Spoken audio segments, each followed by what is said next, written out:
Assalamualaikum warahmatullahi wabarakatuh. Selamat pagi anak-anak kelas 5. Hari ini kita akan belajar tema 6, subtema 2, pembelajaran 2, perpindahan kalor di sekitar kita. Mari kita mulai pelajaran kita hari ini.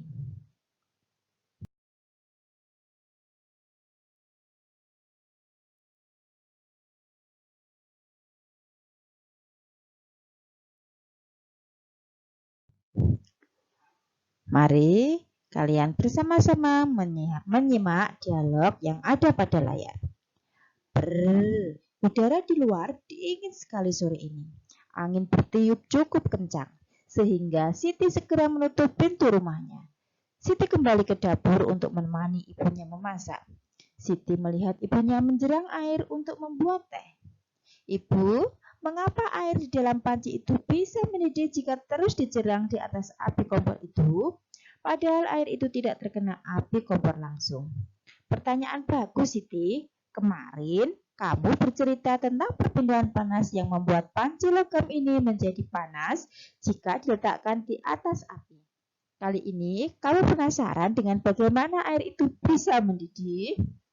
Iya, Bu. Kemarin aku membuat percobaan tentang konduksi, cara mengalirkan panas yang tidak menyebabkan perpindahan zat perantaranya.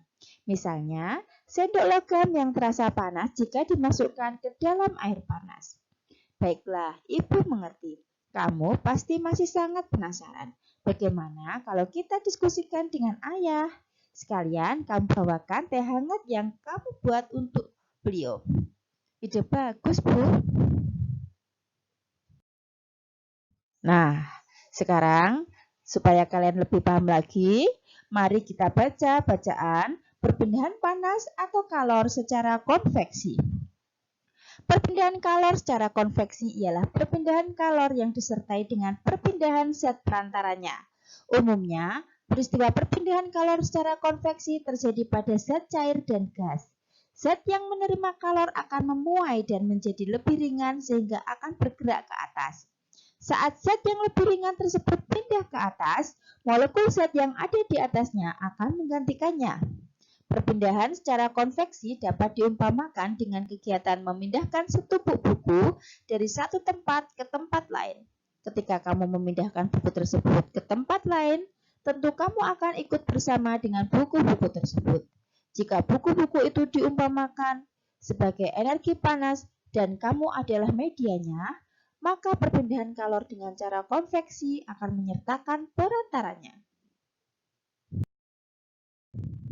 Peristiwa konveksi terjadi pada saat merebus air. Air yang letaknya dekat dengan api akan mendapat panas sehingga air menjadi lebih ringan. Air akan bergerak ke atas dan digantikan oleh air yang ada di atasnya. Demikian seterusnya. Perpindahan kalor secara konveksi juga mengakibatkan terjadinya angin darat dan angin laut. Angin darat terjadi karena udara di darat pada malam hari lebih cepat dingin daripada udara di laut. Sehingga udara yang berada di atas laut akan naik dan udara dari darat akan menggantikan posisi udara yang naik tadi. Angin laut terjadi karena pada siang hari daratan lebih cepat panas dibandingkan di laut. Sehingga udara di darat akan naik dan udara dari laut akan mengalir ke darat, menggantikan tempat udara yang naik tadi. Keadaan ini digunakan para nelayan untuk pergi melaut pada malam hari dan kembali ke darat pada pagi atau siang hari. Sedangkan contoh peristiwa konveksi yang lain adalah penggunaan cerobong asap pada pabrik. Apakah di rumahmu dipasang jendela ventilasi? Pemanfaatan ventilasi sebagai sirkulasi udara di dalam rumah juga memanfaatkan perpindahan panas secara konveksi. Anak-anakku, sekarang setelah kalian menyimak bacaan yang Ibu bacakan tadi, buatlah daftar hal penting yang kamu temui pada setiap paragraf di dalam bacaan. Gunakan tabel berikut untuk menuliskannya. Gunakan kalimat yang lengkap dan kata-kata baku dengan tepat. Kalian cari pada paragraf pertama, kedua, ketiga, dan keempat. Nah, sekarang mari membaca lagi. Pola lantai dalam seni tari. Pernahkah kamu memperhatikan sebuah pertunjukan tari? Atau mungkin kamu pernah ikut latihan menari di sanggar atau di sekolah? Pada beberapa tarian, terutama dari kelompok para penari, membentuk posisi tertentu dalam tarian. Ada sebuah tari yang jika diamati, posisi penari membuat bentuk atau formasi tertentu. Bentuk atau formasi tertentu yang dibuat penari dalam sebuah tari dinamakan pola lantai.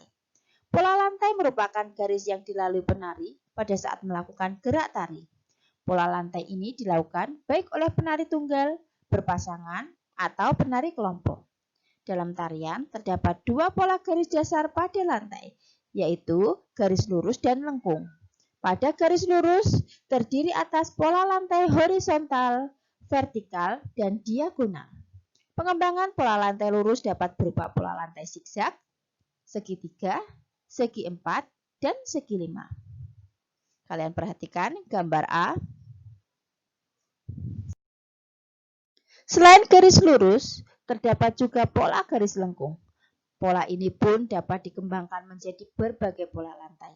Pola lantai itu antara lain berupa lingkaran, angka 8, garis lengkung ke depan, dan garis lengkung ke belakang. Kalian lihat gambar B. Berikut ada dua jenis tari daerah yang memiliki pola lantai yang berbeda. Tari pertama adalah tari jaran kepang yang berasal dari Yogyakarta. Tari jaran kepang mempunyai pola lantai gabungan antara pola lantai lurus dan lengkung yang sederhana. Pola lantai yang digunakan pada tari ini antara lain pola melingkar, garis lurus ke depan, dan garis horizontal. Pola lantai pada tari jaran kepang tidak memiliki makna tertentu. Pola lantai dibuat untuk formasi penari. Berbeda dengan tari budaya Semang yang juga berasal dari Yogyakarta. Tari klasik ini mempunyai pola lantai yang sudah tertentu dan mempunyai makna tertentu. Pola lantai yang digunakan pada tari ini pun memiliki nama tertentu seperti gawang jejer wayang, gawang 3-3, gawang perang, dan gawang kalajengking. Perhatikanlah gambar tari di bawah ini. Bersama dengan teman sekelompokmu, tentukan nama dan gambar pola lantai pada setiap tari daerah di bawah ini. Lalu pilihlah salah satu tari daerah tersebut. Bersama dengan temanmu, peragakanlah pola lantai yang dilakukan oleh penari pada tari tersebut.